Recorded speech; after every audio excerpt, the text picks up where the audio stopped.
Hello again, folks. Sorry it's been so long since the season finale review, but there are plenty of things I need to get on with.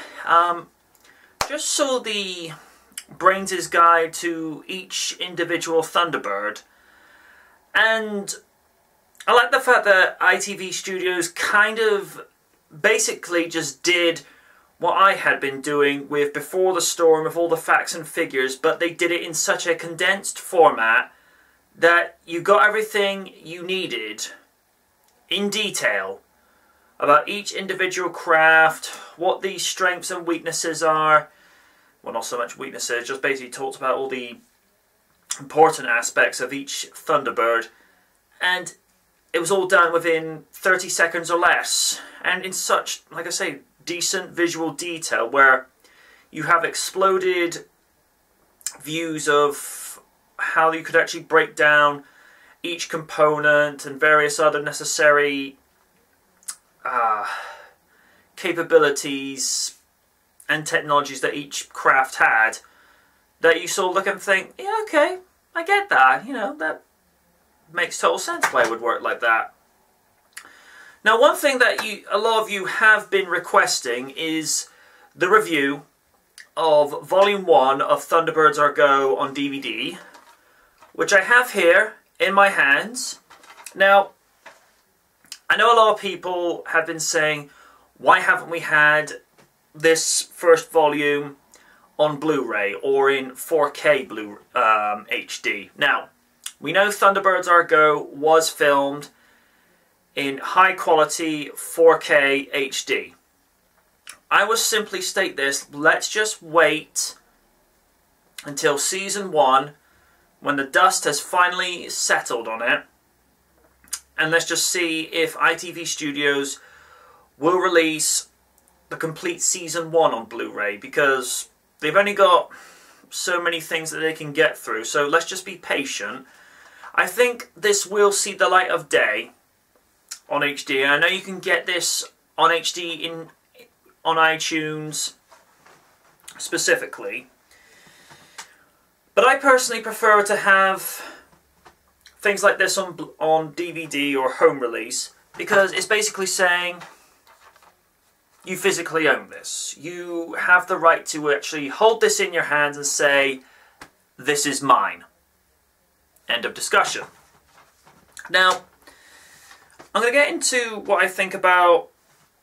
I'm going to get the, I wouldn't say negative parts of how this first volume is presented or how it was done. I'm just going to get the constructive piece out of the way.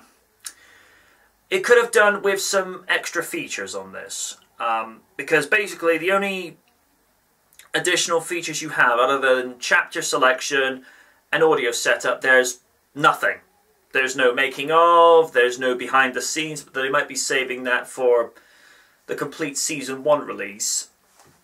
I did like in the menu screen, when you're just letting essentially the screen just be on standby for all intents and purposes, you see the official trailer that was put up on YouTube on March 13, 2015, and it shows the whole trailer, but with a couple of extra pieces added, like static interference or outside interference and whatnot when it's transitioning from clip to clip.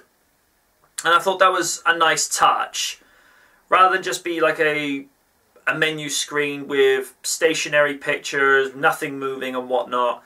So I thought that was a nice touch, but I thought the main thing, like I say, the main thing that was lacking on this Season 1 Volume 1 DVD is that there was no extra features, no extra little pieces that should have been on there, in my opinion. I mean, you could argue in some effect that that kind of thing is already there on the YouTube page with each signature of Thunderbird launch, with the exception of Thunderbird 5, because you don't launch a space station, you assemble a space station, which was actually shown in the 1990s comic of how Thunderbird 5 was put together. Audio-wise, I'd say I've got little to no complaints. I could hear it, I could understand what the characters were saying. The score was just amazing by the Foster brothers, but then again, these are the same people that did the score for the current Doctor Who series, so like I say, zero complaints with that. The footage, the quality of the footage on this, again, little to no complaints at all. Now, I can only say this from my perspective and just the visual perspective I had of this. I appreciate this was done in high def, but the way that things are done now with digital transfers, like in the day when you see how things are in VHS, then it goes to DVD, sometimes you see a difference, sometimes you don't. But in terms of this, I thought this was high quality all the way. I mean, even if this is just being brought down to a YouTube resolution of 480p, I can still see things very clearly. The resolution was clearly very high on this, and I think for $9.99 that you pay for this, whether you buy this on HMV's website, or you buy this on Amazon, or you buy this on Rutuken, I think that's how it's pronounced, correct me in the comment section below if I'm indeed wrong. I think for $9.99 you're getting a bargain and then some.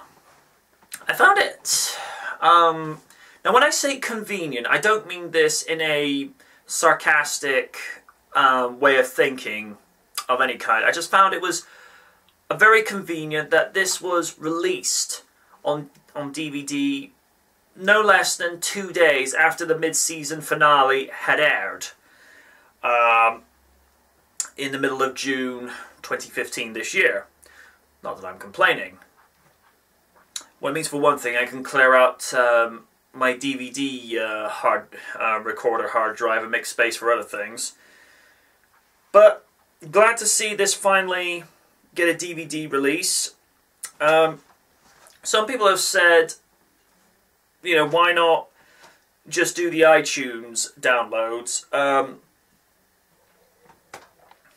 It kind of goes back to what I said earlier. I've got, you know, if people want to do the download thing and have space on your shelf, that's fine. Yeah, that's cool. But me, I like to be able to say I physically own this. You know, there's something, I suppose, pride comes into it a little bit to say that, you know, you're proud to own this and whatnot.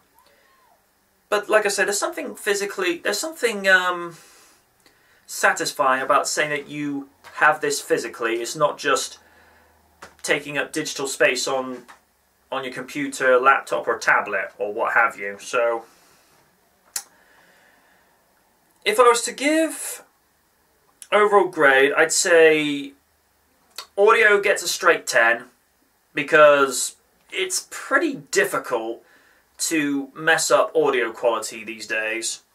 Visuals, again, with the way that this was rendered, put together and transferred to DVD, I've got little to no complaints. In terms of the DVD box art, it's very simplistic, and at the same time, I think that's all that's needed. I mean, although Thunderbirds, past and present, have always in the story used very high-tech, sophisticated equipment, sometimes less is more in regards to this, and whoever did the DVD box art for this, I'd say the person did their job and then some, and they deserve a raise, in my whole honest opinion. So, like I say, you find this at any good, reputable DVD retailer, whether it be in-store or online, you're getting your money's worth and then some. Yeah.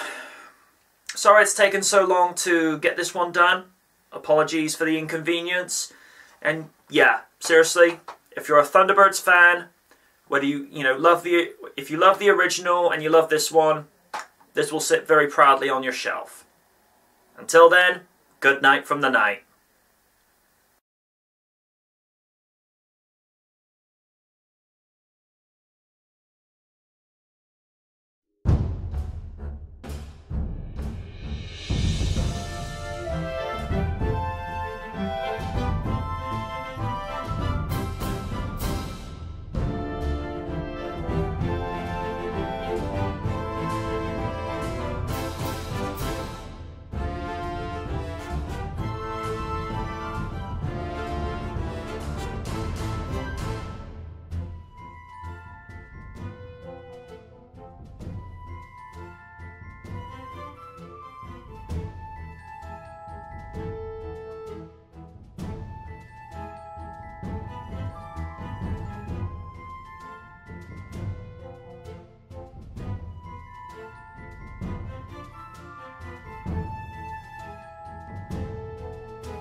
yeah, if you find this in any good DVD retailer, like I say, whether you go to HMV, Ratu-Ken, or even if WWE, or, well, I'll say WWE, why would WWE want to get involved with Thunderbirds? I know there was a Virgil in WWE, but yeah, that's a different story.